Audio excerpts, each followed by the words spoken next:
Hello everyone, आज हम हमारे जावा के अब लास्ट टॉपिक पे पहुंच चुके हैं जिसका नाम है फंक्शनल प्रोग्रामिंग।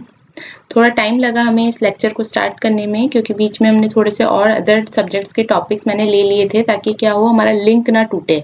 जावा तो हम पढ़ ही रहे थे लेकिन मैं चाह रही थी कि थोड़ा सा वापस से चीज़ें ब्रशन अप हो जाए, इसलिए मैं थोड़ा कंप्यूटर नेटवर्क्स और हमारे जो सैड है उसके एमसीक्यूज हो गए, कंप्यूटर नेटवर्क्स के कुछ टॉपिक्स थे जो हमारे छूट गए थे like intrusion detection system, prevention system, firewall, वो सब मैंने डिस्कस किए।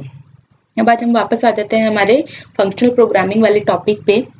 इसमें देखिए हम आज ये नया लेक्चर स्टार्ट करने वाले हैं जिसके अंदर हम बहुत सारी चीज़ें पढ़ने वाले हैं और ये बहुत इंपॉर्टेंट भी है क्योंकि स्टार्टिंग में देखो इनिशियली में आपको थोड़ा डिफिकल्ट लगेगा कि दैट फंक्शनल प्रोग्रामिंग परफॉर्म करना थोड़ा सा डिफिकल्ट है, बट आई अश्योर यू कि अगर एक बार आपको ये चीज़ें समझ में आ जाती है तो इससे प्रोग्राम्स करना बहुत आसान हो जाता है, बहुत चीज़ें जो हैं वो रिड्यूस हो जाती हैं, कोड की रीयूजेबिलिटी बढ़ जाती है, ठीक है। और आपकी जो चीज़ें हैं मतलब कि आपके बाहर का जो साइड इफेक्ट्स जो है वो फंक्शंस पे काफ़ी कम हो जाता है, ठीक है।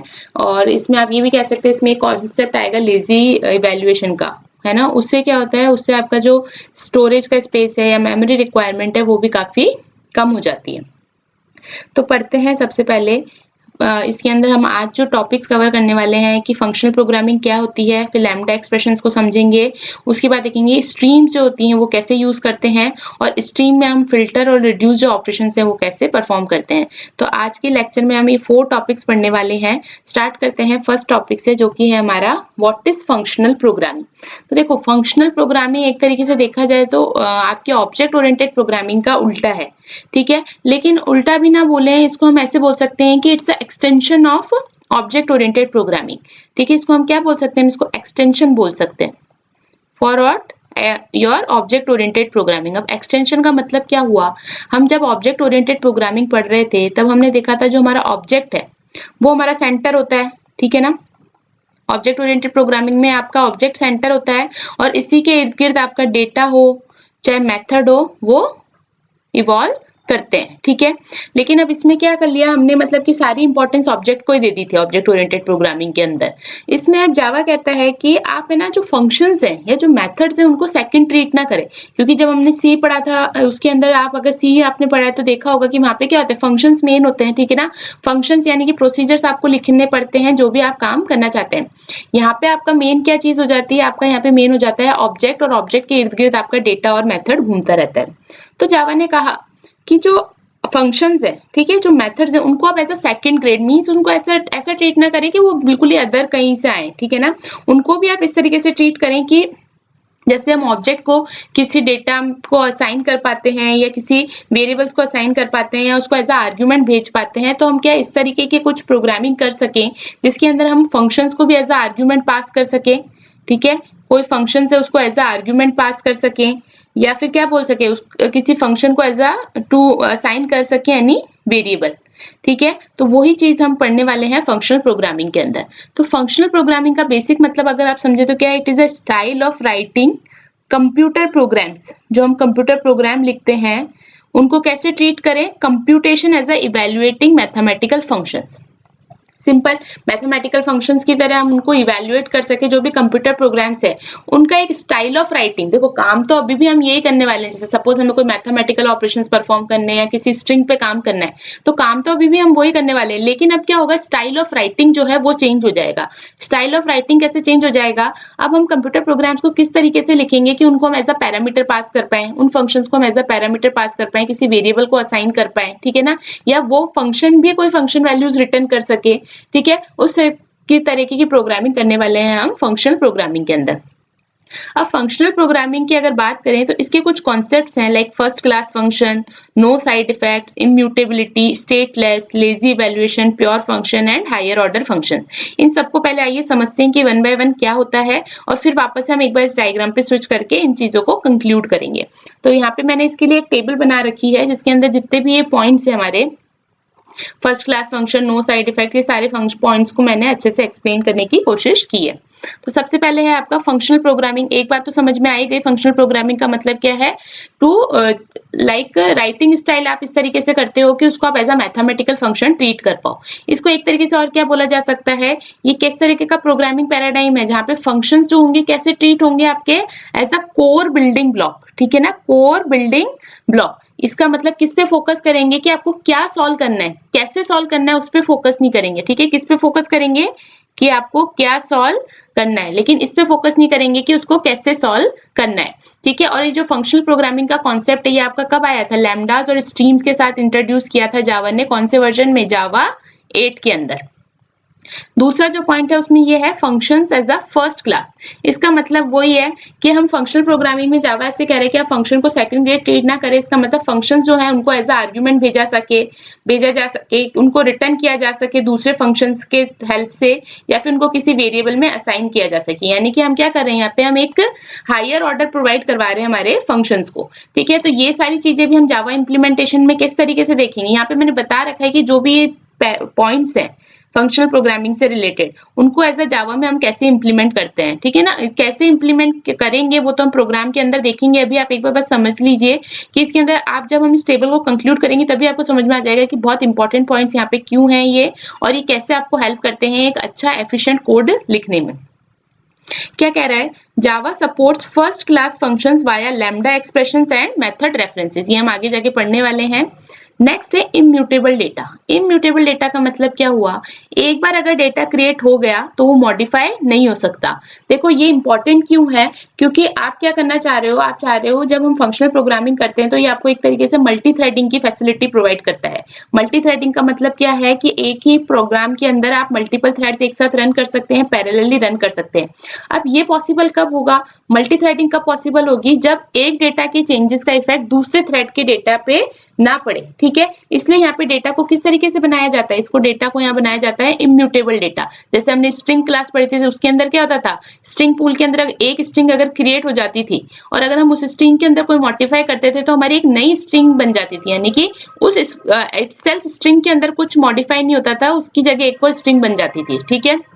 वही सेम कॉन्सेप्ट यहाँ पे है कि जो एक्चुअल डेटा है उसके ऊपर कोई चेंजेस ना होके क्या होगा, आपकी उस डेटा की एक कॉपी बनेगी और उस कॉपी पे जाके चेंजेस होंगे। जैसे सपोज स्टूडेंट है, ठीक है ना, स्टूडेंट जो है उसके आपने नेम, फोन नंबर, एड्रेस ये सब ऐड किया, ठीक है। अब स्टूडेंट का बाद में कुछ एक क्वेरी आई जिसमें था कि भाई फोन नंबर उसको चेंज करना है या उसमें एक और फोन नंबर ऐड करना है, तो जो उसका एक्चुअल डेटा है उसमें जाके कुछ चेंजेस नहीं होगा, उसकी एक कॉपी बनेगी और उसमें जाके ये चेंज होगा। तो इम्यूटेबल डेटा होने की वजह से क्या होता है, ये आपको इंश्योर कराता है कि एक सेफर मल्टी थ्रेडिंग आप अप्रोच फॉलो कर सकते हैं with the help of functional programming, ठीक है। तो इसके अंदर जावा सपोर्ट इम्यूटेबिलिटी, ये तो हमने देखा, ये फाइनल से भी आप इम्यूटेबल बना सकते हैं डेटा को, ठीक है ना। अनमॉडिफाइबल कनेक्शंस होते हैं, कलेक्शंस होते हैं, और स्ट्रिंग हमको पता ही है, स्ट्रिंग के अंदर भी क्या होता है, हमेशा एक नई स्ट्रिंग बनती है जब भी आप कोई कॉन्केटिनेशंस परफॉर्म करते हैं। नेक्स्ट है आपका प्योर फंक्शन। देखो प्योर फंक्शन का मतलब क्या है, प्योर फंक्शन क्या कहता है कि कोई फंक्शन प्योर तब कहलाएगा जब आपकी सेम इनपुट पे हमेशा उसको एक सेम रिजल्ट मिल रहा हो। यानी कि सपोज कोई दो इनपुट a, b मैंने दिए हैं और उससे कोई आउटपुट आ रहा है c, तो चाहे ये मैं आज दूं, चाहे ये मैं इसको 5 साल बाद दूं, अगर 5 साल बाद भी मैं इसको ये सेम ही इनपुट देती हूँ तो भी मेरे को रिजल्ट क्या मिलना चाहिए, c मिलना चाहिए। इसका मतलब क्या है, प्योर फंक्शन का मतलब ये हो गया कि सेम इनपुट पे सेम रिजल्ट आना चाहिए, चाहे आप कितने भी ड्यूरेशन पे उसमें काम कर रहे हो। तो ये कब हो सकता है, जब प्योर फंक्शन का मतलब ये हो गया कि वो फंक्शन के अंदर ही लोकली जो डेटा है उसमें आप चेंज काम कर रहे हो तो ही हो सकता है। क्योंकि देखो वैसे आप बोलो तो ये तो हमेशा ही होता है, लेकिन सपोज अगर कोई ग्लोबल डेटा है या कोई बाहर के आउटर वेरिएबल्स हैं जो कि इस फंक्शंस पे इफेक्ट कर रहे हैं, तो पॉसिबिलिटी है कि सेम इनपुट पे आपके डिफरेंट रिजल्ट आ सके। तो यहाँ पे यही लिखा है, function that return the same result for the same input and have no side effects. Side effects यहाँ पे क्या बोल रहे हैं, लाइक किसी ग्लोबल वेरिएबल को मॉडिफाई करने पे आपकी इनपुट और रिजल्ट्स में अगर चेंजेस हो रहे हैं तो वो एक तरीके से क्या हो गया, साइड इफेक्ट हो गया। तो जावा के अंदर प्योर वर्चुअल फंक्शंस भी कैसे क्रिएट होते हैं, लैम्डा एक्सप्रेशन से। देखो ये लैम्डा लैम्डा हर जगह आ रहा है ना, ये बहुत इंपॉर्टेंट है, स्ट्रीम भी बहुत इंपॉर्टेंट है। अभी आज के ही लेक्चर में हम देखेंगे क्या मतलब होता है। तो प्योर वर्चुअल फंक्शंस आप कैसे बना सकते हो, यूजिंग अ लैम्डा एक्सप्रेशंस, ठीक है। ये क्या अवॉइड करता है, आपके साइड इफेक्ट्स को भी और ग्लोबल स्टेट्स को भी। नेक्स्ट है आपका फंक्शनल इंटरफेसेस। देखो फंक्शनल इंटरफेसेस का मतलब क्या हुआ, ये किस तरीके के इंटरफेस है जिसके अंदर सिर्फ एक ही एब्स्ट्रैक्ट मेथड है जिसको आपको डिफाइन करना है, यानी कि सिर्फ एक ही मेथड होगा जो कि एब्स्ट्रैक्ट मेथड होगा, बाकी सारे मेथड्स जो होंगे उन फंक्शनल इंटरफेसेस में ऑलरेडी डिफाइन होंगे। तो ये क्या अलाउ करता है लैम्डास को कि वो उस पर्टिकुलर एब्स्ट्रैक्ट मेथड को डिफाइन कर सके जब भी वो कुछ इंप्लीमेंटेशन करना चाहते हैं। तो इसके अंदर काफी सारे बिल्ट इन फंक्शनल इंटरफेसेस होते हैं, जैसे फंक्शन वाला हो गया, कंज्यूमर हो गया, प्रेडिकेट हो गया। ये वाला हम आज देखेंगे कंज्यूमर वाला कैसे फंक्शनल इंटरफेस वर्क करता है। तो फंक्शनल इंटरफेसेस का मतलब यही है कि जो लैम्डा है या स्ट्रीम है वो किन पे वर्क करती है, उन इंटरफेसेस पे वर्क करती है जिसके अंदर सिर्फ एक एब्स्ट्रैक्ट मेथड जो है होता है, यानी कि सिर्फ एक एब्स्ट्रैक्ट मेथड आपको डिफाइन करना होता है। लास्ट है आपका higher order function. Higher order function का मतलब क्या हो गया, कोई फंक्शन जो कि पैरामीटर के तौर पे एक दूसरे फंक्शन को लेता है और उनको रिटर्न करता है एज अ रिजल्ट। ठीक है, इसका मतलब क्या हो गया, एक फंक्शन आपने बनाया है और उस फंक्शन के अंदर भी आप एज अ पैरामीटर कोई फंक्शन पास कर रहे हो जो कि एक फंक्शन को ही रिटर्न कर रहा है। तो ये एक तरीके से आपकी रीयूजेबिलिटी को बढ़ाता है, कोड की फ्लेक्सिबिलिटी को बढ़ाता है, क्योंकि आप क्या कर रहे हो, इंटरनली ही चीजों को यहाँ पे इम्प्लीमेंट कर रहे हो। ठीक है, तो इससे क्या होता है, जावा जो है ये हायर ऑर्डर फंक्शंस कैसे सपोर्ट करता है, with the help of functional interfaces and lambdas in combination with the stream API. ठीक है, जब आप फंक्शनल इंटरफेस और लैम्डा के कॉम्बिनेशन को यूज करते हैं तब इस तरीके के फंक्शंस आपके यूज किए जाते हैं। तो देखिए ये सारे पॉइंट्स हमने कवर कर लिए। हायर ऑर्डर फंक्शंस क्या हो गए, first class functions, no side effects, immutability. Stateless का मतलब ये है कि कुछ भी काम अगर उस फंक्शन में किया गया है तो उसकी स्टेट बस इधर तक ही मेंटेन रहती है, जब तक उस फंक्शन का स्कोप रहेगा तब तक मेंटेन रहेगी, उसके बाद वो सब कुछ भूल जाने वाला है, इस तरीके से आप समझ लीजिए। ठीक है, लेजी इवैल्यूएशन अभी मैंने नहीं पढ़ाया, वो मैं अभी आपको बताती हूँ। प्योर फंक्शन का मतलब क्या हो गया कि कोई इसमें साइड इफेक्ट्स नहीं होने चाहिए, सेम इनपुट पे हमेशा सेम रिजल्ट आना चाहिए। अब लेजी इवैल्यूएशन का यहाँ पे मतलब क्या होता है, फंक्शनल प्रोग्रामिंग जो है वो लेजी इवैल्यूएशन परफॉर्म करता है। इसका मतलब है जब तक आप उसे कहेंगे नहीं, जब तक आप उससे कोई रिजल्ट मांगेंगे नहीं, तब तक वो कोई भी प्रोसेसिंग स्टार्ट नहीं करेगा। इसका मतलब है कि आपने बहुत सारा सेवरल कोड, यहाँ पे 1000 लाइन्स ऑफ कोड्स यहाँ पे आपने सपोज लिख लिया है। ठीक है, लेकिन लास्ट में जब तक आप इसको कंप्यूट करने के लिए, ठीक है, या रिजल्ट फाइंड आउट करने के लिए, रिजल्ट शो करने के लिए नहीं कहेंगे, तब तक ये जो हजार प्रोसेसेस हैं या हजार जो ऑपरेशन है ये परफॉर्म नहीं होंगे। तो एक तरीके से लेजी इवैल्यूएशन कैसे हो गया कि यानी कि आप लिखते जाओ लिखते जाओ लिखते जाओ, जब तक यूजर जो है, जब तक प्रोग्रामर जो है वहां पे कोई कंप्यूट नहीं निकालता या कोई रिजल्ट शो करने के लिए नहीं बोलता, ठीक है, तब तक वो ऑपरेशन जो है परफॉर्म नहीं होंगे। इसलिए किस तरीके से वर्क करता है, एज अ लेजी इवैल्यूएटर। ये हो गया आपका फंक्शनल प्रोग्रामिंग का मतलब। अब इसी के अंदर आपका यूज होता है लैम्डा एक्सप्रेशन। ठीक है, अब लैम्डा एक्सप्रेशन का क्या मतलब है, इसको हम पहले एक प्रोग्राम बना लेते हैं और फिर हम समझते हैं। पहले बस ये समझ लीजिए लैम्डा का मतलब क्या है। Lambda expressions are quick anonymous nameless function. देखो अनोनिमस नेमलेस फंक्शन यानी कि यहाँ पे आपको फंक्शन का नाम देने की जरूरत नहीं होती है।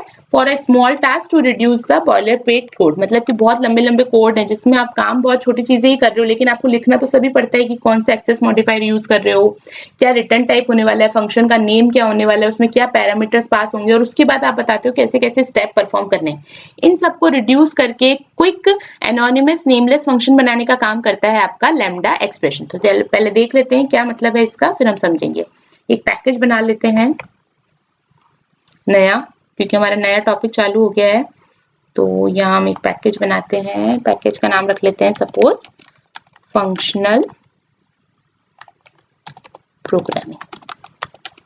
ठीक है, अब इस पैकेज के अंदर हम चलते हैं और हमारी फर्स्ट जावा क्लास फाइल बनाते हैं। तो हम फर्स्ट क्लास बना लेते हैं जिसमें हम लैम्डा को सिर्फ देखना चाहते हैं कि लैम्डा एक्सप्रेशंस कैसे यूज होते हैं। ठीक है, लैम्डा टेस्ट करके मैंने एक फाइल क्लास बना ली। ठीक है, इसके अंदर चलते हैं पब्लिक स्टैटिक वॉइड मेन पे। ठीक है, यहाँ पे अब सपोज मैं एक फंक्शन बना रही हूँ। ठीक है, पब्लिक नहीं, हम सिर्फ लिखते हैं वॉइड। ठीक है, ये क्या कर रहा है, सम परफॉर्म कर रहा है 2 नंबर का इंट a इंट b। ठीक है, सपोज इस वैल्यू को रिटर्न कर दे रहा है। ठीक है, यहाँ लिख देते हैं हम इंट। ठीक है, और यहाँ हम क्या करवा देते हैं, यहाँ पे एक ये ले लेते हैं हम।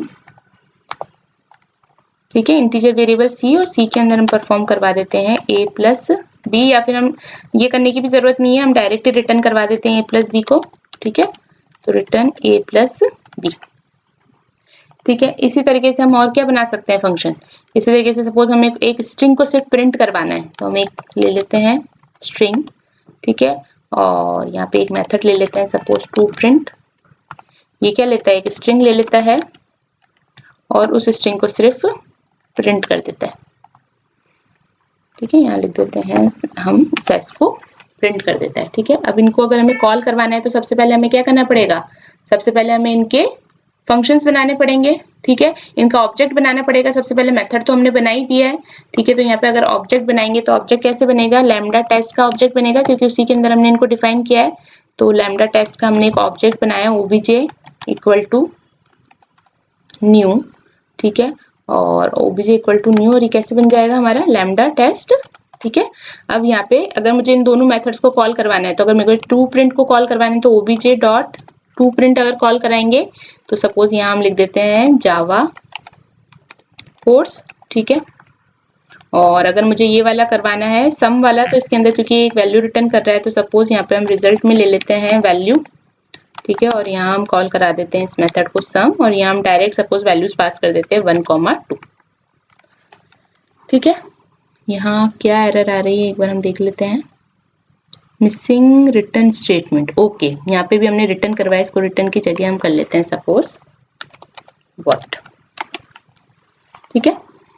और यहाँ क्या एरर आ रही है एक बार हम देख लेते हैं, नॉन स्टैटिक मेथड, अच्छा ओके, देखिए यहाँ पे मैं डायरेक्ट सम को कॉल कर रही थी जबकि इसको किससे कॉल करना है, ओबीजे डॉट कॉल करना है। क्यों ओबीजे डॉट कॉल क्यों करेंगे, क्योंकि ये दोनों मेथड्स क्या है, नॉन स्टैटिक मेथड्स हैं, और आप इसी स्टैटिक मेथड में इनको कॉल कराना चाह रहे हो तो हमें ऑब्जेक्ट की हेल्प लगेगी। स्टैटिक मेथड सिर्फ डायरेक्टली स्टैटिक मेथड्स या वेरिएबल्स को एक्सेस कर सकते हैं, अगर दूसरे मेथड्स को एक्सेस कराना है यानी कि इंस्टेंस वेरिएबल या इंस्टेंस मेथड्स को अगर एक्सेस करवाना है तो हमें चाहिए ऑब्जेक्ट की हेल्प, ठीक है। अब देखिए इसको रन करते हैं,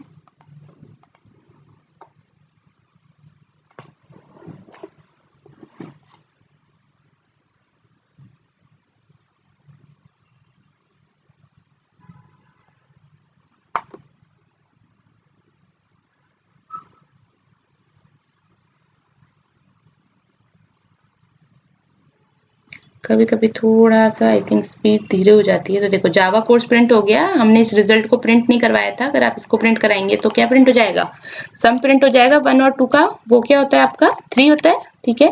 जैसे भी प्रिंट करवा के देख लेते हैं,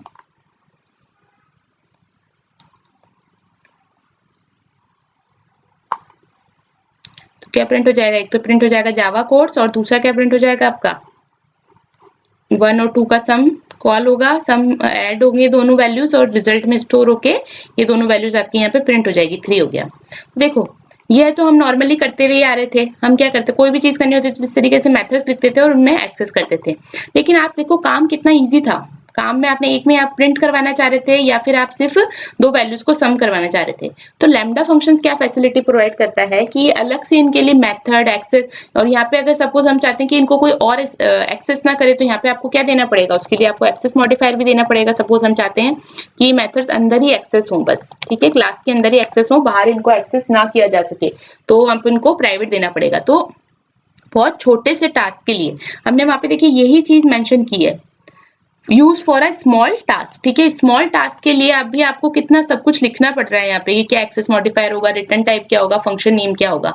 लैम्डा क्या फैसिलिटी प्रोवाइड करता है कि आप अनोनिमस या नेमलेस फंक्शंस बना दीजिए, यानी कि इस मेथड को अगर इन सब चीजों की रिक्वायरमेंट है तो ये सब इतना सारा काम ना करके आप क्या करें, सिंपल इसको बता दें कि भाई अगर जैसे इसको कोई प्रिंट करना है तो यहाँ पे एक वेरिएबल ले ले, ठीक है, स्ट्रिंग ले ले, ठीक है, स्ट्रिंग टाइप में यहाँ पे लिखे, ये एरो फंक्शन भी बोलते हैं इसको, ये एरो फंक्शन आपकी लैम्डा एक्सप्रेशंस को डिनोट करने के काम में आता है, और इसके अंदर क्या कर दे, प्रिंट कर दे जो भी आपको यहाँ पे प्रिंट करना है, ठीक है ना, टू प्रिंट, इस तरीके से।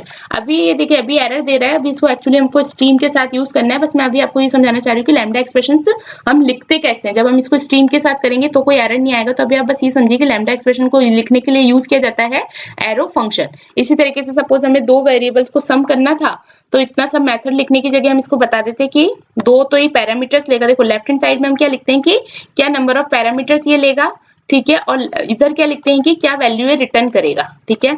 तो देखो फर्स्ट वाली में वैल्यू तो कोई भी रिटर्न नहीं कर रहा था, बट एक स्ट्रिंग वैल्यू को एज अ पैरामीटर ले रहा था, ठीक है। सेकंड वाला जो लैम्डा एक्सप्रेशन है उसके अंदर दो वैल्यूज को एज अ पैरामीटर ले रहा है और रिटर्न क्या कर रहा है, इनका सम रिटर्न कर रहा है। तो देखो ये जो इतना कोड हमने लिखा, ठीक है ना, दो दो लाइन के कोड लिखे, इनको हमने किस में रिड्यूस कर दिया, सिंगल लाइन में। तो लैम्डा यही कहता है कि अगर कोई स्मॉल टास्क है और आप चाहते हैं कि उनको किसी फंक्शन के अंदर परफॉर्म करना है, तो रादर देन कि एक पूरा इंस्टेंस मेथड्स उसके लिए बनाए, अलग से मेथड बनाए, आप उनको नेमलेस फंक्शंस बना के वहीं पे डिक्लेयर कर सकते हैं और वो एक सिंगल लाइन में ही काम हो जाएगा। उसके लिए आपको और एक्स्ट्रा लाइंस यूज नहीं करनी पड़ेगी। और लेकिन अगर आपको मल्टी लाइन का भी लैम्डा एक्सप्रेशन बनाना है तो बना सकते हैं, नॉट एन इशू। तो वो कैसे बनता है, जैसे अगर मेरे को यहीं पे ये दो पैरामीटर्स लेने होते, ठीक है, और इनको क्या करना होता, इनको पहले सम परफॉर्म करना होता है इनका, और उसके बाद इनकी वैल्यू को यहीं प्रिंट कराना होता है, यानी कि वैल्यू को मैं रिटर्न ना करके यहीं पे इसकी वैल्यूज को प्रिंट करवाती। तो वो कैसे किया जा सकता था, उसके लिए यहाँ पे आप system.out.println, मैं ये वाला लिख लेती हूँ क्योंकि कमेंट में साउट चलेगा नहीं, ठीक है, और यहाँ पे मैं इसको प्रिंट करवा देती। तो देखिए आप मल्टी लाइन भी लिख सकते हैं, बट देखो मल्टी लाइन यहाँ पे ज्यादा प्रेफर नहीं किया जाता, क्योंकि अगर मल्टी लाइन कोड है, मल्टी लाइन आपको कोई टास्क है जिसके अंदर ज्यादा लाइंस है, तो आप प्रेफर करेंगे कि एक आप मेथड बनाएं, ठीक है। लेकिन अगर सिंगल लाइन स्मॉल टास्क है तो हम क्या बनाते हैं, लैम्डा एक्सप्रेशंस बनाते हैं। अब इसमें देखो कई चीजें ऑप्शनल हो जाती हैं। ऑप्शनल क्या हो जाती है, अगर सिंगल लाइन आपका लैम्डा एक्सप्रेशन है और उसके अंदर आप सिर्फ एक ही पैरामीटर ले रहे हैं, तो यहाँ पे ब्रैकेट लगाने की जरूरत नहीं है, आप चाहें तो लगा सकते हैं। लेकिन अगर सिंगल पैरामीटर है तो लगाने की जरूरत नहीं है। अगर जीरो है या एक से ज्यादा पैरामीटर है, देखो जीरो होगा तो भी जरूरत है, यानी कि सपोज अगर मैं कहती हूँ कि यहाँ पे कोई भी ये वैल्यू, कोई भी पैरामीटर नहीं लेता, बस ये प्रिंट कर देगा वेलकम, ठीक है ना, सपोज ये प्रिंट कर देता है वेलकम, यानी कि हम सिर्फ एक वेलकम मैसेज प्रिंट कराना चाह रहे हैं, बट ये कोई भी पैरामीटर नहीं लेता, तो भी आपको ब्रैकेट लगाने की जरूरत है। और अगर एक से ज्यादा आप पैरामीटर्स एक्सेप्ट करवा रहे हैं या एक से ज्यादा पैरामीटर्स ये एक्सपेक्ट कर रहा है, तो भी आपको ब्रैकेट लगाने की जरूरत है। लेकिन अगर सिंगल पैरामीटर है, जैसे अभी हमने लिया था टू प्रिंट के केस में, सिंगल पैरामीटर के केस में आपको यहाँ पे ब्रैकेट लगाने की रिक्वायरमेंट नहीं है, ठीक है। यहाँ पे आप सिंपली लिख सकते हैं system.out. जो भी आपको वैल्यू प्रिंट करवानी है वो प्रिंट कर सकते हैं। तो ये तो हो गई आपकी लेफ्ट हैंड साइड वाले की बात, है ना। और राइट हैंड साइड में भी दो चीजें हैं, मैं वो बता देती हूँ। अगर सिंगल लाइन ऑफ स्टेटमेंट है, ठीक है, अगर सिंगल लाइन ऑफ स्टेटमेंट है तो कर्ली ब्रेसेस लगाने की जरूरत नहीं है। जैसे देखिए जो फर्स्ट थ्री स्टेटमेंट्स थे वो आपकी सिंगल लाइन स्टेटमेंट्स थे, आप चाहे तो लगा सकते हैं, ऐसा नहीं कि उससे कोई एरर आएगी, वो ऑप्शनल हो जाता है, ठीक है ना। अगर आप यहाँ पे लगाएंगे, अभी देखिए अभी मैं कमेंट में ये सब चीजें बता रही हूँ क्योंकि इसको हमको स्ट्रीम के साथ यूज करेंगे, तब ये चीज जो है आपकी क्या बोले, इसका मतलब एक्चुअल मीनिंग आपको समझ में आएगा। अभी मैं बस ये समझाना चाह रही हूँ कि कोई लैम्डा एक्सप्रेशन अगर हम लिखेंगे तो कैसे लिखेंगे, तो प्लीज कमेंट बॉक्स में ये नहीं लिखेगा कि मैम ये चीजें आप कमेंट में क्यों लिख रहे हैं। तो जब हम स्ट्रीम के साथ इस लैम्डा एक्सप्रेशंस को यूज करेंगे तब आपको समझ में आएगा कि चीजें कैसे रिड्यूस हो रही हैं, कैसे ये लैम्डा एक्सप्रेशंस यूज हो रहे हैं। लेकिन उन लैम्डा एक्सप्रेशंस को यूज करने से पहले हमें ये समझना होगा कि लैम्डा एक्सप्रेशंस को लिखा कैसे जाता है। तो वही मेरा भी मेन पर्पस है कि लिखना कैसे। तो अगर सिंगल लाइन कमेंट है, सिंगल लाइन आपका स्टेटमेंट है, तो कर्ली ब्रेसेस लगाने की जरूरत नहीं है। अगर आप लगाते हैं तब भी नो इशू, कोई प्रॉब्लम नहीं आएगी, but it is an optional. लेकिन अगर मल्टी लाइन स्टेटमेंट्स हैं तो आपके कर्ली ब्रेसेस क्या हो जाते हैं, यहाँ पे मैंडेटरी हो जाते हैं। चाहे का सिंगल लाइन रिटर्न स्टेटमेंट है तो भी कर्ली ब्रेसेस लगाने की जरूरत नहीं है। अगर आप चाहें तो लगा सकते हैं, यहाँ पे कर्ली ब्रेसेस भी लगा सकते हैं और यहाँ पे इसको बता भी सकते हैं कि ये वैल्यूज को रिटर्न कर रहा है। बट इसका मेन पर्पस ही यही है कि लैम्डा एक्सप्रेशन का मेन पर्पस ये है कि टास्क को जितना स्मॉल बनाया जा सके, टास्क को जितना क्विक बनाया जा सके। तो अगर सिंगल रिटर्न स्टेटमेंट है तो आपको ना तो रिटर्न लिखने की जरूरत है, ना ही आपको कर्ली ब्रेसेस लगाने की जरूरत है। आपकी मर्जी, अगर आप लगाना चाहें तो लगा सकते हैं, otherwise it is totally optional in the case of your single line statement और सिंगल लाइन रिटर्न स्टेटमेंट्स, ठीक है। तो ये सब होते हैं आपके लैम्डा एक्सप्रेशन। तो अब हम एक बार वापस चलते हैं हमारे नोट्स की तरफ, ठीक है। आई होप ये चीज तो समझ में आ गई होगी। नेमलेस फंक्शन क्यों बोल रहे हैं, क्योंकि देखो यहाँ पे कहीं पे भी नेम यूज नहीं हो रहा, ना हमको एक्सेस मॉडिफाई लगाने की जरूरत पड़ रही है, ना रिटर्न टाइप लगाने की जरूरत पड़ रही है, ना ही मेथड का नेम क्या है वो बताने की जरूरत पड़ रही है। एक नेमलेस मतलब जिस फंक्शन का कोई नाम नहीं है, उस तरीके के ये लैम्डा एक्सप्रेशन हमारे होते हैं, ठीक है। सिंटैक्स हमने देखा, lambda expressions are return as, कैसे लिखा जाता है, ब्रैकेट में जो भी पैरामीटर्स आपके पास होंगे वो आ जाएंगे और यहाँ पे जो भी उस फंक्शन की बॉडी होगी वो राइट हैंड साइड में लिखी जाएगी। देखो बहुत कंफ्यूजन हो जाता है स्टूडेंट्स को जब इसे परफॉर्म करते हैं। लेफ्ट हैंड साइड में हमेशा क्या लिखा जाता है, जो एक्सप्रेशंस, जो पैरामीटर्स आप एक्सपेक्ट कर रहे हैं और उन पैरामीटर्स के साथ आप क्या काम करेंगे, यानी कि जो फंक्शन की बॉडी होती है वो आपकी कहाँ लिखी जाएगी, राइट हैंड साइड में। कर्ली ब्रेसेस का मतलब मैंने आपको समझा ही दिया, अगर सिंगल लाइन स्टेटमेंट है तो जरूरी नहीं है, लेकिन मल्टी लाइन स्टेटमेंट है तो आपको कर्ली ब्रेसेस लगाने पड़ेंगे। इसका मतलब क्या होता है, इस एरो फंक्शन को, इसे एरो फंक्शन भी बोलते हैं, लैम्डा एक्सप्रेशंस को कभी कभी।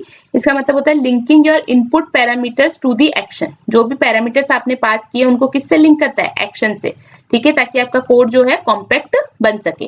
जैसे यहाँ पे क्या कर रहा है, दो पैरामीटर्स पास कर रहा है और उन दो पैरामीटर्स पे क्या एक्शन परफॉर्म कर रहा है, उन दोनों वैल्यूज को सम कर रहा है, ठीक है। फंक्शनल इंटरफेस का मतलब क्या हुआ, देखो लैम्डा एक्सप्रेशंस मैंने बताया ही था कि किस तरीके के इंटरफेसेस के साथ वर्क करते हैं। ये उन इंटरफेसेस के साथ वर्क करेंगे जिसके अंदर सिर्फ एक एब्स्ट्रैक्ट मेथड होगा, ठीक है ना। जिससे क्या होगा, एक ही एब्स्ट्रैक्ट मेथड होता है तो उसको सिर्फ डिफाइन आपको एक ही करना पड़ेगा। अगर मल्टीपल एब्स्ट्रैक्ट मेथड्स होंगे तो फिर देखो उसमें क्या हो जाएगा, अगर लैम्डा एक्सप्रेशन ऐसे फंक्शनल इंटरफेसेस के साथ वर्क करे जिसके अंदर अगर सपोज एक से ज्यादा एब्स्ट्रैक्ट मेथड है, तो उस केस में क्या होगा, उसको सारे एब्स्ट्रैक्ट मेथड की डेफिनेशन देनी पड़ेगी। फिर जो होल पर्पस है आपकी लैम्डा एक्सप्रेशन का, कोड को छोटा बनाना, कोड को क्विक बनाना, वो पूरा आपका क्या हो जाएगा, फेल हो जाएगा। इसलिए लैम्डास जो होते हैं वो हमेशा कैसे फंक्शनल इंटरफेसेस के साथ वर्क करते हैं, जहां पे सिर्फ एक एब्स्ट्रैक्ट मेथड होता है और जिसको ही हमें डिफाइन करना पड़ता है। रीडेबिलिटी देखो इंप्रूव हो जाएगी, कैसे इंप्रूव हो जाएगी, आपका शॉर्ट कितना, आपने कोड को कितना शॉर्ट कर दिया, ठीक है ना। एक सम करना था तो आपको ना तो कोई नया मेथड बनाना पड़ा, ना ही उसके लिए कोई ऑब्जेक्ट बनाना पड़ा। देखो यहाँ पे जब इस मेथड को तो बनाया, अब इस मेथड को कॉल करने के लिए हमें क्या करना पड़ रहा था, एक ऑब्जेक्ट बनाना पड़ रहा था, एक वेरिएबल बनाना पड़ रहा था जिसमें हमको रिजल्ट को स्टोर करना पड़ रहा था और फिर हम उस रिजल्ट को प्रिंट करवाते थे। तो इतनी सारी चीजों को शॉर्ट करके हमने सिंपल क्या लिख दिया कि दो पैरामीटर्स ले और दो पैरामीटर्स पे क्या एक्शन परफॉर्म कर दे, सम परफॉर्म कर दे। तो एक तरीके से रीडेबिलिटी इंप्रूव हो गई इससे, ठीक है ना। कोड जो है आपका शॉर्ट हो गया, क्लियर हो गया, ठीक है। यहाँ पे और क्या चीजें हैं, ये किसके साथ वर्क कर सकता है, आपका जो लिस्ट है, सेट्स है या स्ट्रीम्स है, स्ट्रीम्स अभी हम देखेंगे, लिस्ट सेट हम ऑलरेडी कलेक्शन क्लासेस में देख चुके हैं, तो उनके साथ ये वर्क करता है। जैसे यहाँ पे देखो मैंने एक लैम्डा एक्सप्रेशन बनाया जिसके अंदर क्या कर रहा है, ये एक लिस्ट ले रहा है आइटम नाम की और उसके सारे आइटम वैल्यूज को इटरेट कर रहा है, ठीक है। It is useful with collection, yes. कैसे, देखो काफी सारे जो टास्क होते हैं ना, जैसे हम कोई लिस्ट है हमारी, ठीक है ना, कोई स्टूडेंट्स की लिस्ट है, सपोज कोई फ्रूट्स की लिस्ट है, कोई मंथ्स की लिस्ट है, डिफरेंट टाइप की आपने कोई लिस्ट बनाई और उस लिस्ट पे आपको सपोज कोई फिल्टरिंग परफॉर्म करनी है, रिड्यूसिंग। रिड्यूसिंग का मतलब हो गया कि पूरी जितनी भी स्ट्रीम थी या जितने भी आपके नंबर से उनको एक सिंगल वैल्यू में कन्वर्ट करना। जैसे कि कोई लिस्ट ऑफ वैल्यूज है, उन वैल्यूज का सम निकालना या उन वैल्यूज में से कोई मिनिमम वैल्यू निकालना, यानी कि आप क्या कर रहे हो, उस पूरी लिस्ट में से एक वैल्यू में उसको कन्वर्ट करना चाह रहे हो, ट्रांसफॉर्म। यानी कि अगर मिनिमम वैल्यू तो एक ही मिनिमम निकलेगी, या फिर क्या बोल सकते हैं, अगर हमें सम करना है तो सबका सम होके एक ही वैल्यू निकलेगी। तो उस तरीके से आप इसको रिड्यूस फंक्शन के साथ, फिल्टरिंग, सॉर्टिंग, बहुत सारी चीजें होती है, उनके साथ हम इन्हें यूज कर सकते हैं, ठीक है। ये हम आज के अभी देखेंगे प्रोग्राम में कैसे होता है। तो ये आई होप अब आपको समझ में आ गए होंगे। देखिए मैंने आपकी सुविधा के लिए मैंने इसके अंदर एग्जांपल्स भी दे रखे हैं। जैसे सिंगल स्टेटमेंट, इसका मतलब क्या हो गया, कोई पैरामीटर नहीं ले रहा और ना ही कोई वैल्यू रिटर्न कर रहा है, तो सिंपल यहाँ प्रिंट कर दे रहा है। दूसरा स्टेटमेंट देखो तो एक पैरामीटर ले रहा है और एक वैल्यू रिटर्न कर रहा है। रिटर्न क्या कर रहा है, एक पैरामीटर ए जो ले रहा है उसका स्क्वायर ये रिटर्न कर रहा है। यहाँ पे दो पैरामीटर्स ले रहा है स्ट्रिंग टाइप के, लेकिन रिटर्न कुछ भी नहीं कर रहा, सिंपल प्रिंट कर दे रहा है। देखो ये मल्टी लाइन स्टेटमेंट है, इसलिए इसने यहाँ पे क्या यूज किया है, कर्ली ब्रेसेस। जबकि ये सिंगल लाइन स्टेटमेंट थे तो यहाँ पे कर्ली ब्रेसेस करने की भी जरूरत नहीं थी, और सिंगल रिटर्न स्टेटमेंट था यहाँ पे तो इसको रिटर्न करने के लिए रिटर्न लिखने की जरूरत नहीं है। इस वाले में क्या है, एक डबल पैरामीटर ले रहा है, ठीक है ना, डबल टाइप का पैरामीटर ले रहा है और उसको डबल को ही रिटर्न कर रहा है। और इसके अंदर ना ही कोई पैरामीटर ले रहा है ना ही कुछ रिटर्न कर रहा है। एक तरीके से किस तरीके का हो गया, एक एम्प्टी बॉडी टाइप हो गया, ठीक है। तो अगर हम एक इतना आई होप वैसे तो समझ में आ गया होगा, बट फिर भी मैं एक और इसको लेमन टर्म में ये एक मैंने डायग्राम यहाँ पे लिखा है जिसमें आप समझ सकते हो। हमको इस फंक्शन को, जो हम सिंपल एक फंक्शन बनाते हैं, इसको मुझे रिड्यूस करना है लैम्डा एक्सप्रेशन में। तो कैसे करेंगे, सबसे पहले हटा दो इसका एक्सेस मॉडिफायर। एक्सेस मॉडिफायर हटा देंगे तो हमको ये मिल जाएगा, ठीक है। इसके बाद क्या करो, इसका जो रिटर्न टाइप है वो हटा दो। रिटर्न टाइप हटाते ही फिर हमारे पास क्या बच जाएगा, ये बच जाएगा। इसके बाद क्या करो, जो मेथड का नेम है वो हटा दो, क्योंकि लैम्डा एक्सप्रेशंस अभी हमने देखा क्या है, नेमलेस फंक्शंस है, ठीक है। तो ये हटा दिया, एनोनिमस फंक्शन बोल लो, नेमलेस फंक्शन बोल लो, एक ही बात है। अब हमारे पास ये बच गया, ठीक है। अब इसके अंदर आप क्या इंट्रोड्यूस कर दो, एरो फंक्शन, ठीक है। एरो सिंबल या एरो फंक्शन बोल लीजिए। तो इन दोनों के बीच में हमने क्या इंट्रोड्यूस कर दिया, एरो सिंबल, ठीक है। और यहाँ पे अब क्या हटा देंगे, जो भी पैरामीटर्स की टाइप है ना, मतलब क्या टाइप्स हैं, ये इंट इंट ये भी हटा दो, क्योंकि ये खुद से ही ये डिटरमाइन कर लेता है कि किस तरीके के पैरामीटर्स आप यहाँ पे भेज रहे हो। तो ये भी आपने हटा दिए। तो ये आपका क्या बन गया, ये जो आपका मेन एक्चुअल में जो नॉर्मल जो फंक्शन था, नॉर्मल जो मेथड था, उससे आपने क्या बना दिया, लैम्डा एक्सप्रेशन। ठीक है, तो देखो लैम्डा एक्सप्रेशन इज नथिंग, काम तो आप वही कर रहे हो, बस अब क्या है इसमें से कई चीजें जो है वो आप हटा दे रहे हो। ठीक है, तो इस तरीके से आपका बनता है लैम्डा एक्सप्रेशन। नेक्स्ट अब जो टॉपिक आता है वो आता है हमारा स्ट्रीम। अब जब हम ये स्ट्रीम पढ़ लेंगे तब हम अप्लाई करके देखेंगे कैसे ये लैम्डा एक्सप्रेशंस आपके अप्लाई होते हैं।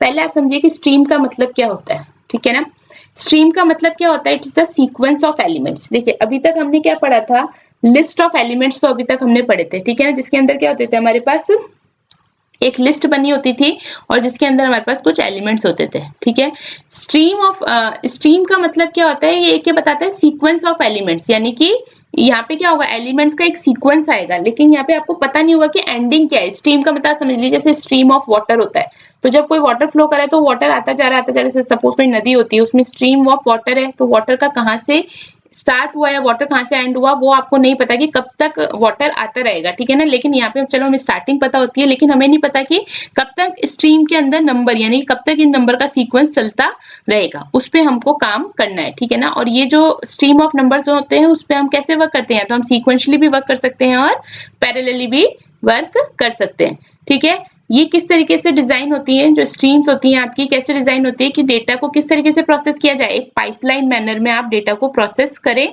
इस पाइप के अंदर क्या होगा, आपकी स्ट्रीम ऑफ नंबर्स यानी कि स्ट्रीम ऑफ वैल्यूज जो होंगी वो इंसर्ट होंगी और उनपे कोई भी पैरेलल ऑपरेशंस परफॉर्म होंगे।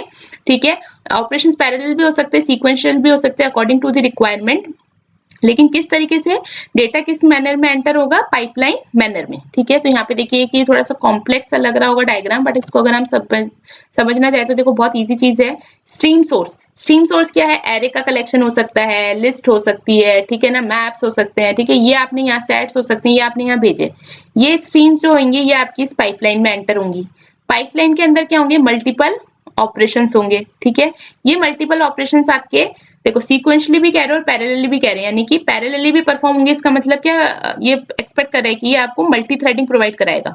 ठीक है, मल्टी थ्रेडिंग ये उसके अंदर ही आप क्या कर सकते हो, मल्टीपल थ्रेड्स को पैरेलली रन कर सकते हो। इसका मतलब क्या हो गया, यहाँ पे भी डेटा इम्यूटेबिलिटी का कॉन्सेप्ट आएगा, क्योंकि इम्यूटेबल होगा डेटा, यानी कि एक ऑपरेशन की वजह से अगर दूसरे ऑपरेशंस के डेटा पे कुछ फर्क नहीं पड़ेगा तो ही आप मल्टी थ्रेडिंग कर सकते हैं। तो यहाँ पे मल्टी थ्रेडिंग भी परफॉर्म हो जाएगी। ठीक है, नेक्स्ट क्या कह रहा है, इसका इंप्लीमेंटेशन की अगर हम बात करते हैं, इंप्लीमेंटेशन कैसे होता है, स्ट्रीम। ठीक है, यहाँ पे आप जेनरिक जो भी इसका टाइप होगा वो देते हैं, लिस्ट डॉट स्ट्रीम। तो यहाँ पे आपने क्या स्ट्रीम बना दी, एक कलेक्शन में से एक स्ट्रीम को क्रिएट कर दिया।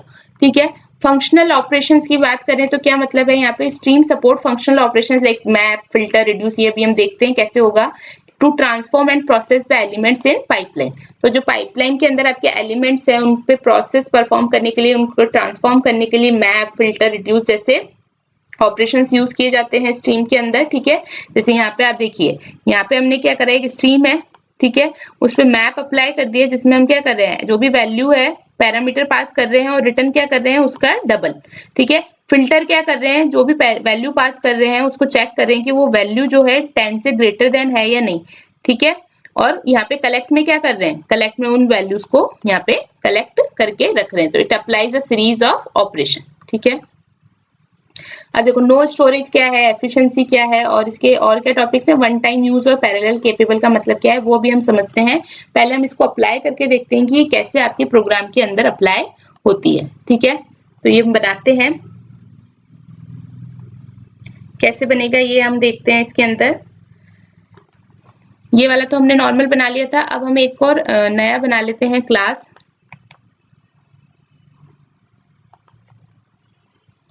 इसका हम बना लेते टेस्ट स्ट्रीम के नाम से बना लेते हैं सपोज। ठीक है, यहाँ पे पब्लिक स्टैटिक वॉइड मेन में चलते हैं।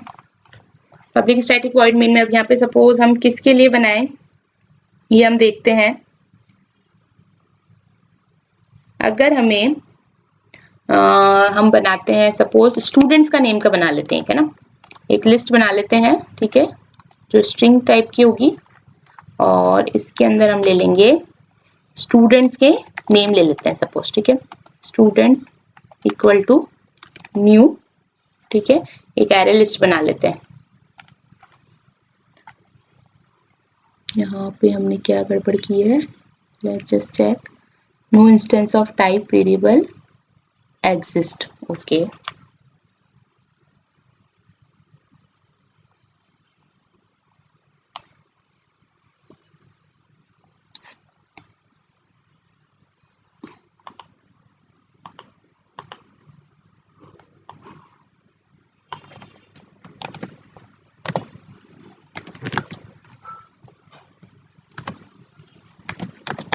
ये हमने बनाया है स्ट्रिंग,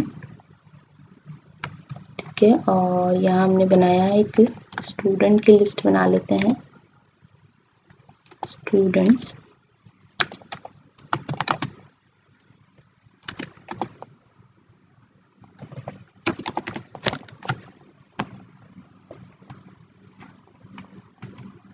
अच्छा, यहाँ हम ये करते हैं, सपोज लिस्ट बना के यहाँ हम लिख देते हैं लिस्ट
ओके। यहाँ हमने क्या करी, एक लिस्ट बना ली। सपोज हमको अगर वैल्यूज पहले से ही पता है तो हम यहाँ पे डायरेक्ट वैल्यूज भी दे सकते हैं लिस्ट डॉट ऑफ की हेल्प से, ठीक है। लिस्ट डॉट ऑफ की हेल्प से हम वैल्यूज दे देते हैं। सपोज यहाँ पे हम वैल्यूज देते हैं कुछ, यहाँ हमने दे दी राम, ठीक है। और क्या वैल्यूज दे सकते हैं, श्याम, ठीक है। यहाँ पे मैं कुछ भी रैंडम वैल्यूज दे देती हूँ, ये कुछ स्टूडेंट्स के नेम है फॉर एग्जाम्पल, ठीक है। और क्या दे सकते हैं, सुचित। और क्या दे सकते हैं, नेम सपोज श्रेया, ओके। ये हमने कुछ वैल्यूज यहाँ पे दे दी इसको, ठीक है। यानी यहाँ मैंने एक लिस्ट बना ली है जिसके अंदर स्ट्रिंग टाइप की वैल्यूज यहाँ डाल दी। सपोज अगर मुझे इन वैल्यूज को प्रिंट करवाना है, हम इसको थोड़ा सा रीडेबिलिटी के लिए नीचे लिख देते हैं ताकि हमें समझ में आएगा। ये हमारी लिस्ट है, ठीक है। इसके अंदर हमें सपोज अगर हमें इस लिस्ट को प्रिंट करवाना है तो कैसे प्रिंट करवाते हैं, जो भी इस लिस्ट का नेम है वो लिखते हैं, डॉट, अगर हम इस पे फॉर ईच लूप लगाएं, ठीक है, फॉर लगा देते हैं, ठीक है। तो ये फॉर लगा दिया और यहाँ पे हम क्या कर देंगे, इसको प्रिंट कर देंगे। प्रिंट किसको कर देंगे, स्टूडेंट को, ठीक है। स्टूडेंट हमने यहाँ प्रिंट कर दिया। तो एक बार पहले इसको नॉर्मली रन करके देखते हैं और फिर हम देखेंगे कि स्ट्रीम की हेल्प से हम ये काम कैसे करेंगे।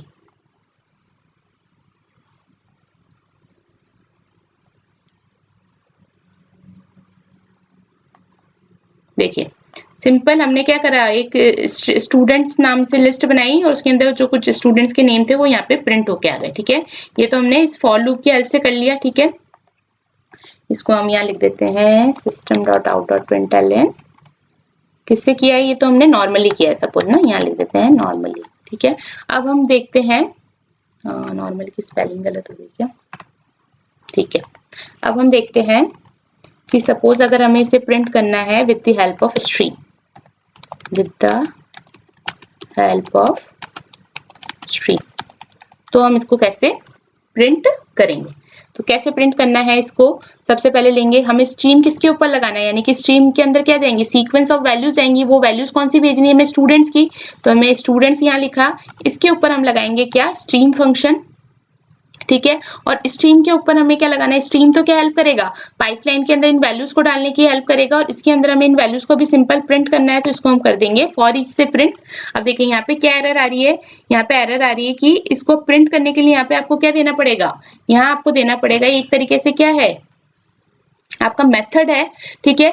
और ये मेथड क्या करता है, कुछ एक्सेप्ट करता है, एक्सेप्ट क्या करता है, एक एनोनिमस क्लास एक्सेप्ट करता है। तो यहाँ पे आपको इसको ये एनोनिमस, अब देखिए हमें यही सेम काम जो हम फॉर ईच लूप से ऊपर कर रहे थे, हमें स्ट्रीम की हेल्प से करना है। तो कैसे करेंगे, हमने सबसे पहले हमें स्ट्रीम किस पे अप्लाई करना है, स्टूडेंट के ऊपर। तो स्टूडेंट्स डॉट स्ट्रीम लिखा, फिर यहाँ पे हम चलाएंगे फॉर ईच लूप। तो जब आप यहाँ पे फॉर ईच लूप चलाएंगे तो देखिए यहाँ एक एरर आ रही है। एरर क्या आ रही है कि ये जो ये आप एक्सप्रेशन नहीं, यहाँ पे ये क्या एक्सपेक्ट कर रहा है, ये कंज्यूमर टाइप का जो क्लास है उसका एक मेथड एक्सपेक्ट कर रहा है, और वो मेथड क्या है, फंक्शनल इंटरफेस है ये एक, ठीक है, फंक्शनल इंटरफेस का एक मेथड है, वो यहाँ पे एक्सपेक्ट कर रहा है। तो यहाँ पे आपको क्या बनानी पड़ेगी, एक अनोनिमस क्लास बनानी होगी, ठीक है। अनोनिमस क्लास कौन सी बन जाएगी, कंज्यूमर की, ठीक है, वो हमने बना दी। तो देखो इस कंज्यूमर का एक ही एब्स्ट्रैक्ट मेथड था जो कि डिफाइन नहीं है, उसको हम यहाँ पे डिफाइन कर देंगे। और अब यहाँ पे आके आपको सिंपली क्या लिख देना है, ठीक है, यहाँ आके जो काम आप ऊपर कर रहे थे वही सेम काम अब यहाँ पे आप कर देंगे, यानी कि वैल्यू को प्रिंट ही करवाना है, हमें यही काम करना था, और तो अभी हमें कोई काम करना नहीं है इसके अंदर। ऊपर वाले में भी हम क्या काम कर रहे थे, सिर्फ वैल्यू को प्रिंट करवाने का काम कर रहे थे। तो यहाँ पे हम सिंपली क्या लिख देंगे, यहाँ पे हम इसको प्रिंट करवा देंगे। तो ये क्या है, एक स्ट्रिंग एक्सपेक्ट कर रहा है, और यहाँ हम प्रिंट करवा देंगे इस स्ट्रिंग को, ठीक है।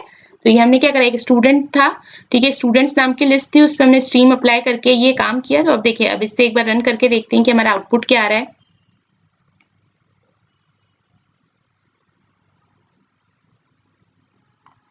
देखिए यहाँ पे बता भी रहा है कि आपने इस फंक्शन को ओवरराइड किया है। नोटेशन मेथड बता रहा है कि एनोनिमस क्लास जो है उसका एक यहाँ पे आपने फंक्शनल इंटरफेस का एक ही मेथड था, एब्स्ट्रैक्ट टाइप का था, इसको आपने यहाँ किया। तो देखिए स्ट्रीम की हेल्प से भी ये मैसेज आपका सारे स्टूडेंट्स लिस्ट जो है वो प्रिंट होके आ गई, और नॉर्मली जो हमने फॉर ईच लूप से किया था उससे भी प्रिंट होके आ गई।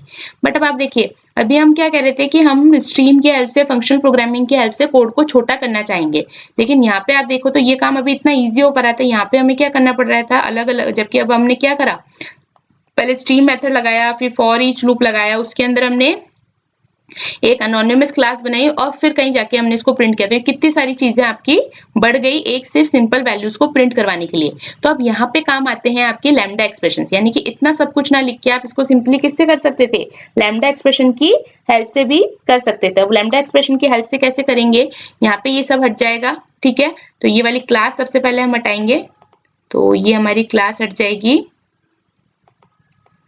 यहाँ से पूरी, ठीक है। अब हम यहाँ पे क्या लिखेंगे, यानी कि वो भी एक तरीके से जो यहाँ लैम्डा एक्सप्रेशन लिखोगे वो भी कंज्यूमर क्लास का ऑब्जेक्ट ही है, लेकिन एक अनोनिमस क्लास ना बना के अब हम क्या लिख देंगे, एक लैम्डा एक्सप्रेशन लिख देंगे। लैम्डा एक्सप्रेशन में क्या है, हमको क्या एक पैरामीटर पास कर रहा है स्टूडेंट, ठीक है, और वहां पे क्या प्रिंट कर रहा है, उस स्टूडेंट को, उस वैल्यू को यहाँ पे प्रिंट कर दे रहा है, ठीक है, यहाँ पे प्रिंट कर दे रहा है स्टूडेंट, ठीक है।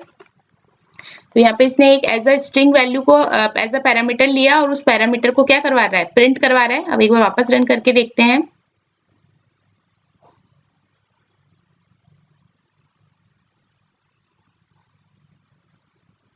तो देखिए वापस प्रिंट करके देखते हैं, फिर देखते हैं हमारी वैल्यूज क्या आ रही हैं। देखिए वापस आपका नॉर्मली ये वाली वैल्यूज प्रिंट हो गई, और स्ट्रीम के हेल्प से यानी कि लैम्डा एक्सप्रेशन की हेल्प से भी ये सारी वैल्यूज प्रिंट हो गई। तो अब यहाँ पे देखिए, अब ये कोड कितना छोटा हो गया, ठीक है ना।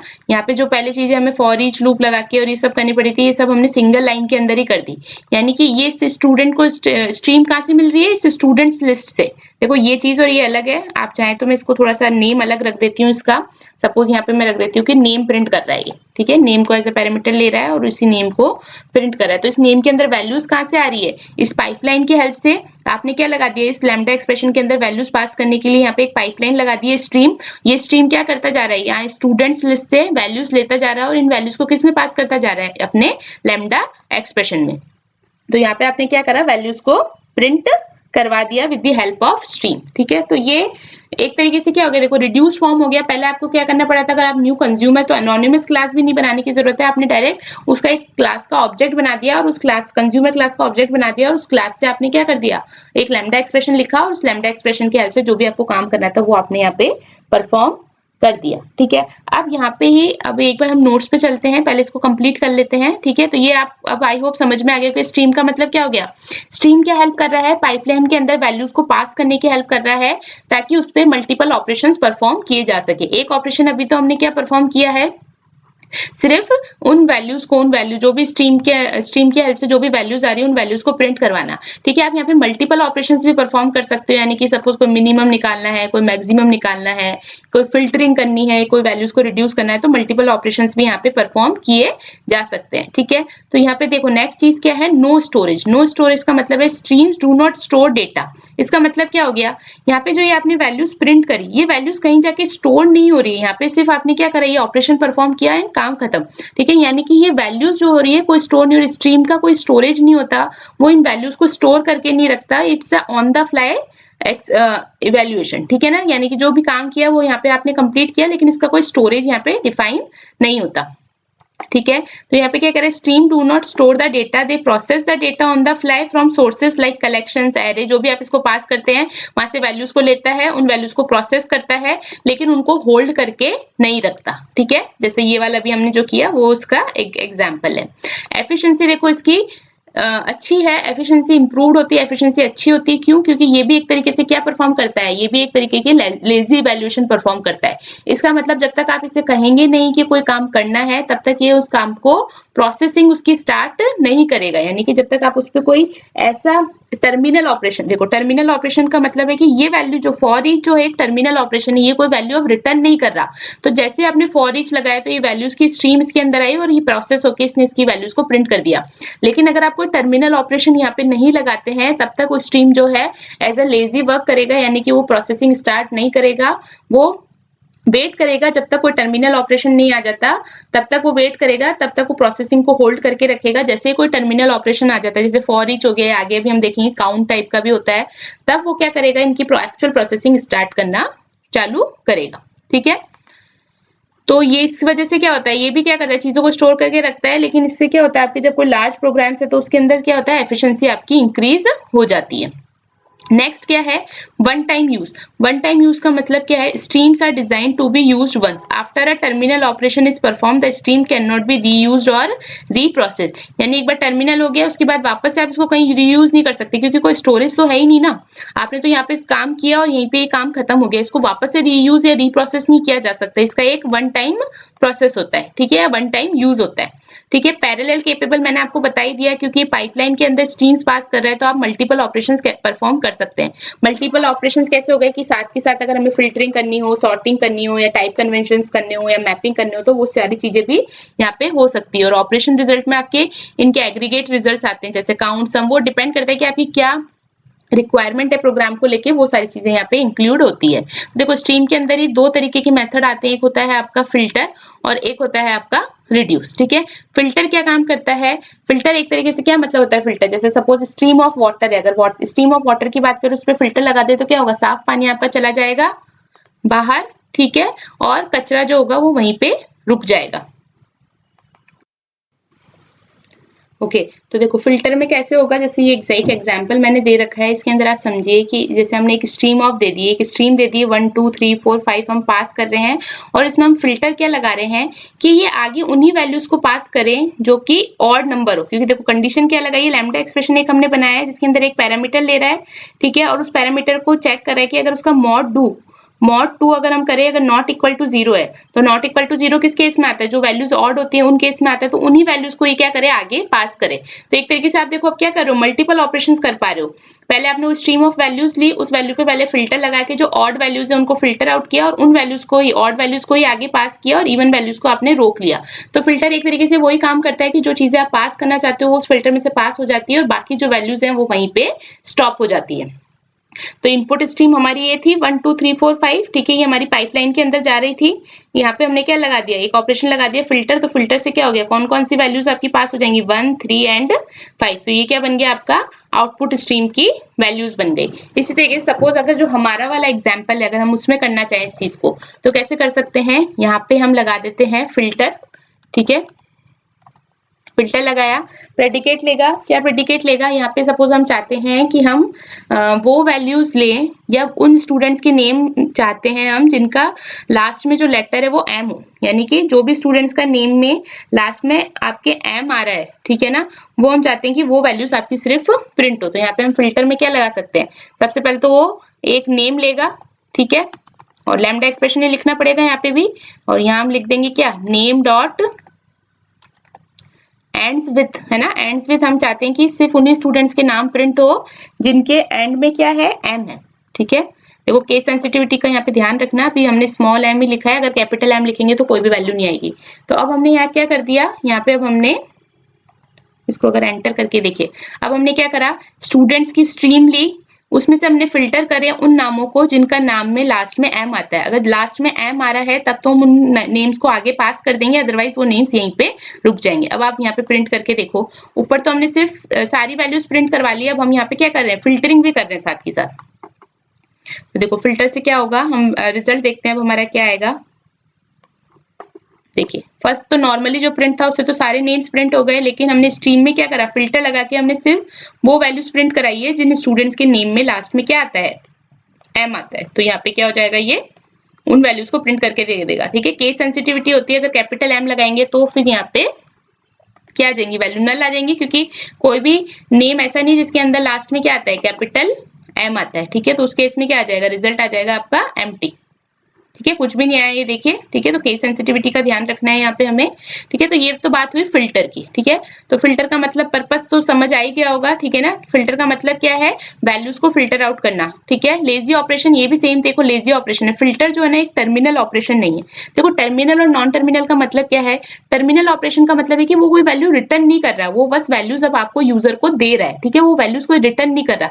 जबकि फिल्टर अगर आप परफॉर्म करते हैं तो फिल्टर क्या रिटर्न करता है, एक स्ट्रीम रिटर्न करता है अगेन। ठीक है, तो फिल्टर अगर स्ट्रीम अगेन रिटर्न करता है तो वो वैल्यू स्ट्रीम्स आप किसी में पास करोगे तभी वो वैल्यूज आपको आउटपुट में देखने को मिलेगी।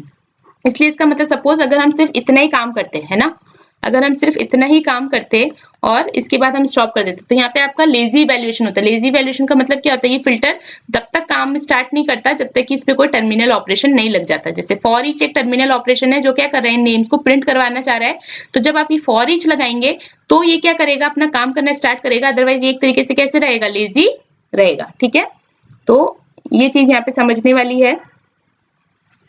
ठीक है, नेक्स्ट देखिए, रिटर्न अ स्ट्रीम, ये मैंने बताई थी आपको। फिल्टर मेथड क्या करता है, एक न्यू स्ट्रीम रिटर्न करता है। यहाँ पे क्या कैसी स्ट्रीम रिटर्न हो जाएगी, उन स्टूडेंट्स की स्ट्रीम रिटर्न हो जाएगी जिसके लास्ट में क्या आता हो, एम आएगा। ठीक है, ये हो गया। तो ये आपका होता है फिल्टर मेथड। देखो इनको अप्लाई प्रैक्टिस तो खुद करके देखनी पड़ेगी तो ही आपको चीजें ज्यादा समझ में आ पाएगी, बट ये जब एक बार अगर आपको समझ में आ गया तो इजी लगेगा। ठीक है, स्टार्टिंग में थोड़ा डिफिकल्ट लगता है कि कैसे चीजों को इंप्लीमेंट करना है, लेकिन आई एम श्योर कि अगर आप प्रैक्टिस करेंगे तो ये आपको इजिली समझ में आ जाएगा। अब एक और मेथड होता है रिड्यूस।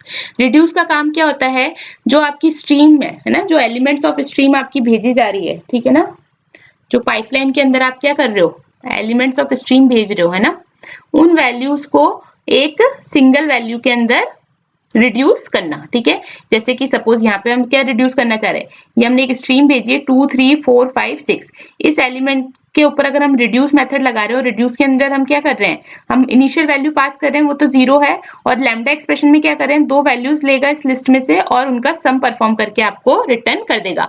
तो सिंपली क्या होगा, पहले इन दो वैल्यूज का सम होगा, यहाँ से एक वैल्यू आएगी 5, फिर ये 5 और 4 को लेगा, इन दोनों को प्लस करेगा तो एक वैल्यू आएगी 9, फिर ये लेगा 9 और 5 को, इसको प्लस करेगा तो वैल्यू आएगी 14, और फिर क्या लेगा 14 और 6 को लेगा तो वैल्यू कितनी आ जाएगी 20। तो इसने क्या करा है, इस स्ट्रीम ऑफ वैल्यूज को किस में रिड्यूस कर दिया, एक नंबर में, और वो किस पे डिपेंड करेगा कि आप क्या लैम्डा एक्सप्रेशन यूज कर रहे हो रिड्यूस मेथड के अंदर। ठीक है, वर्सेटाइल का मतलब ये हो गया, दूसरा जो पॉइंट है कॉन्सेप्ट में, वर्सेटाइल का मतलब ये हो गया कि काफी सारे ऑपरेशंस परफॉर्म कर सकते हैं। तो हमने एक सम ही बताया, इसके अलावा आप क्या कर सकते हो, इसके ऊपर इसका सपोज आप मिनिमम वैल्यू निकाल सकते हैं, इसकी मैक्सिमम वैल्यू निकाल सकते हैं, या फिर इसको क्या कर सकते हैं, इसमें काउंट निकाल सकते हैं कि कितने टोटल नंबर ऑफ वेरिएबल्स है। तो इस तरीके के क्या कर सकते हैं, वर्सेटाइल होता है रिड्यूस मेथड, जिसके अंदर आप काफी सारे सेवरल ऑपरेशंस परफॉर्म कर सकते हैं। जैसे देखो यहाँ पे इसने मैक्स वैल्यू निकालने की कोशिश की है। ठीक है, इसके बाद नेक्स्ट जो पॉइंट है इसमें वो क्या है, ऑप्शनल और डिफॉल्ट वैल्यू, ये हम बाद में देखेंगे इसका मतलब क्या होता है, पहले हम सब ट्राई करके देखते हैं कि ये रिड्यूस मेथड काम कैसे करता है। ठीक है,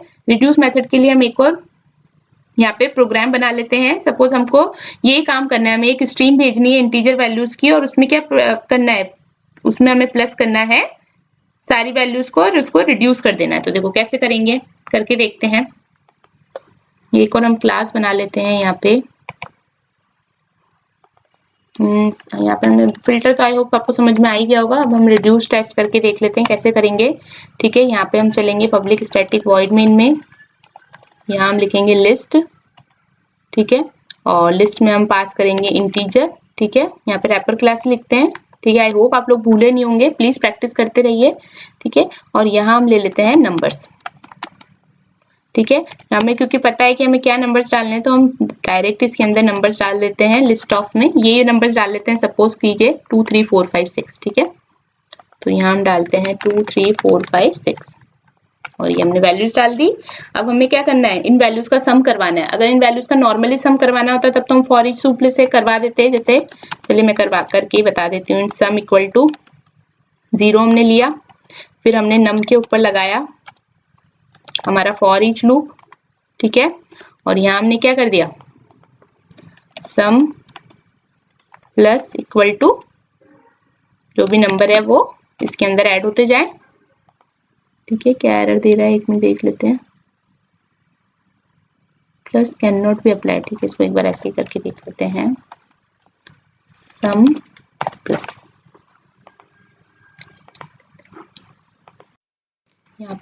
यहाँ ये क्या हो जाएगा, सम प्लस आई करके देख लेते हैं, ठीक है। ये हो गया। ऐसे भी कर सकते हैं और हम इसको शॉर्ट हैंड ऑपरेटर के थ्रू भी कर सकते हैं, सम प्लस इक्वल टू आई। अब यहाँ पे हम इसको प्रिंट करवा लेते हैं। तो ये हमारा जो भी नॉर्मली हम ऐसे देख लेते हैं, नॉर्मली हमारा क्या प्रिंट होके आ रहा है, ये हमने प्रिंट करवा लिया है इस सम की वैल्यू को। तो इसको एक बार हम टेस्ट करके देखते हैं।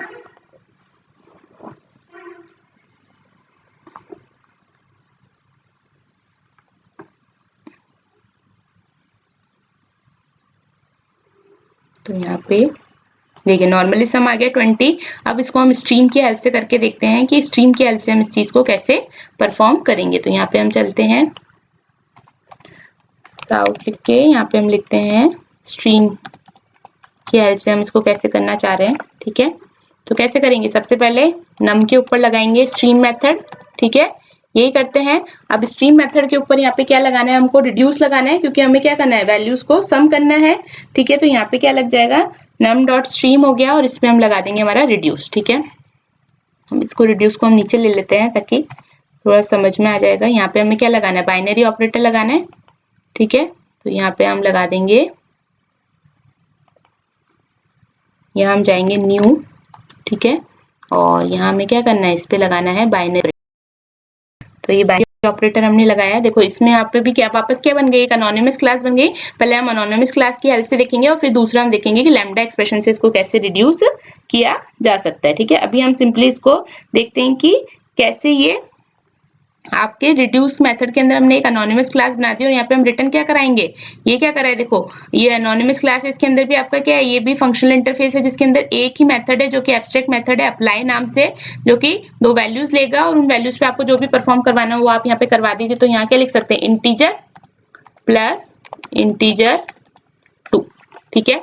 अब क्योंकि देखो जो रिड्यूस है वो वैल्यू रिटर्न करके देता है आपको एक सिंगल वैल्यू, और सिंगल वैल्यू क्या रिटर्न करके देगा, यहाँ पे ये इंटीजर टाइप की देगा। तो यहाँ पे हम लिख देंगे इंट न्यू, ठीक है, सम। तो इसके अंदर क्या होगा, ये वैल्यूज आपकी प्रिंट होके आ जाएंगी, ठीक है। यहाँ पे क्या एरर आ रहा है, एक सेकंड हम देख लेते हैं।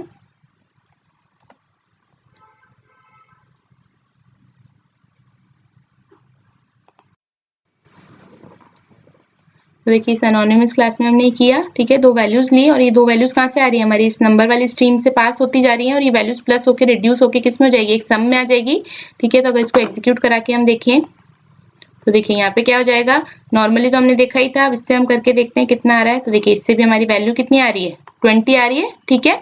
अब दूसरी चीज है, ये तो एक तरीका हुआ। दूसरा तरीका क्या है, अगर हम इसको, ये तो हमें अनोनिमस क्लास लिखनी पड़ी, अगर अनोनिमस क्लास हमें नहीं लिखनी और हमें डायरेक्ट लैम्डा एक्सप्रेशन यूज करके करना है तो हम कैसे कर सकते हैं, उसके लिए क्या होगा, उसके लिए ये सब करने की जरूरत नहीं है आपको, ठीक है। यहाँ पे हम क्या करेंगे, रिड्यूस में गए, ठीक है, रिड्यूस में गए मेथड में, ठीक है। हमको क्या करना है, यहाँ पे आपको इनिशियल वैल्यू देनी है, सम की इनिशियल वैल्यू 0 है। अब क्या करेगा, ये लैम्डा एक्सप्रेशन यहाँ पे हम लिखेंगे, लैम्डा एक्सप्रेशन में ये 2 वैल्यूज लेगा, ठीक है। और ये वैल्यू किसको पास कर देंगे, यहाँ पे रिटर्न क्या कर देगा, ये a प्लस b, ठीक है। ये आपका हो गया लैम्डा एक्सप्रेशन और यहाँ हम लिख देते हैं इसको इंटीजर, ठीक है। तो यहाँ पे सिंपल क्या कर दिया हमने, वो पूरी अनोनिमस क्लास को यहाँ से जो दूसरा मेथड है जिसमें हमने उसको किससे रिप्लेस कर दिया, डायरेक्ट लैम्डा एक्सप्रेशन से। अब हम इसको वापस से प्रिंट करवा के देखते हैं और देखते हैं हमारा आंसर क्या आता है। तो यहाँ पे हम इस न्यू सम को प्रिंट करवा के देख लेते हैं। तो देखिए आंसर अभी भी क्या आएगा आपका, सेम आएगा, लेकिन अब ये सब की सम को कैसे, सम वेरिएबल को पहले 0 से इनिशियलाइज करना, फिर उसमें सम परफॉर्म करना, तो ये सब आपने किस में रिड्यूस कर दिया, इन सबको आपने एक सिंगल लाइन में रिड्यूस कर दिया, जहाँ पे आपने सिंपल लैम्डा एक्सप्रेशन की हेल्प से जो भी आपकी स्ट्रीम थी, स्ट्रीम ऑफ वैल्यूज थी, उनमें आपने सम परफॉर्म यहाँ पे करवा दिया। ठीक है, देखिए इससे भी वैल्यू कितनी आ गई 20। ठीक है, तो जो सिंगल लाइन स्टेटमेंट्स है उनको क्विकली आपको अगर एग्जीक्यूट करना है तो लैम्डा एक्सप्रेशंस आपकी बहुत हेल्प करते हैं। इनको किसके साथ यूज किया जाता है, स्ट्रीम के साथ, और यहाँ पे ये ध्यान रखा हो जाता है कि कौन से फंक्शनल इंटरफेसेस को सपोर्ट करते हैं जिसके अंदर सिर्फ और सिर्फ केवल एक एब्स्ट्रैक्ट मेथड हो। ठीक है, ताकि उसको इम्प्लीमेंट यहाँ पे किया जा सके। तो ये था आपका फिल्टर एंड रिड्यूस। ठीक है, तो रिड्यूस का पर्पस भी मुझे लगता है समझ में आ गया होगा। अब आपके लिए एक टास्क है जो आपको करना है। ठीक है, क्योंकि देखो मैंने इसमें काफी चीजें आपको समझा दी है, बट अब जो मेन चीज है कि आप कैसे इन चीजों को करके देखते हैं। तो एक तो यही जो हमने काम किया, जिसके अंदर हमने क्या लिया था, नंबर की वैल्यूज लिए, तो सेम ही काम करना है, लेकिन अब आपको यहाँ पे इनका सम नहीं रिटर्न करना है, आपको यहाँ पे क्या रिटर्न करना है, जो भी वैल्यूज आप ले रहे हैं। ठीक है ना, लिस्ट के अंदर जो भी इंटीजर की लिस्ट ले रहे हैं, लिस्ट ऑफ इंटीजर आप ले रहे हैं, उनमें से आपको मिनिमम वैल्यू रिटर्न करनी है, मैक्सिमम वैल्यू रिटर्न करनी है। ठीक है, दोनों रिटर्न करनी है with the help of reduce method. ठीक है, आप लैम्डा एक्सप्रेशन से भी करके देखिएगा और जो बाइनरी ऑपरेटर है उससे भी करके देखिएगा, और इसको प्रैक्टिस कीजिए, जिससे क्या होगा, आपको स्ट्रीम भी समझ में आ जाएगा, कैसे हम स्ट्रीम को यूज कर रहे हैं। ठीक है, लैम्डा एक्सप्रेशंस कैसे यूज हो रहे हैं वो समझ में आ जाएगा, टर्मिनल नॉन टर्मिनल का यहाँ पे क्या मतलब है वो भी आपको अच्छे से एक्सप्लेन हो जाएगा। बस ना मेन थिंग इज की प्रैक्टिस आपको खुद करनी पड़ेगी। ठीक है, so thank you for this video. I hope इसमें आपको काफी चीजें हमने पढ़ी, फंक्शनल प्रोग्रामिंग से लेकर रिड्यूस मेथड तक हमने काफी चीजें इसके अंदर डिस्कस की है। थोड़ा सा लंबा हो गया है लेक्चर, आई नो, बट ये समझना बहुत जरूरी है, इंपॉर्टेंट है प्रैक्टिस के लिए भी और आपके एग्जाम पर्पज के लिए भी। ठीक है, सो अच्छा लगा है तो प्लीज वीडियो को लाइक कीजिए, शेयर कीजिए। Thank you.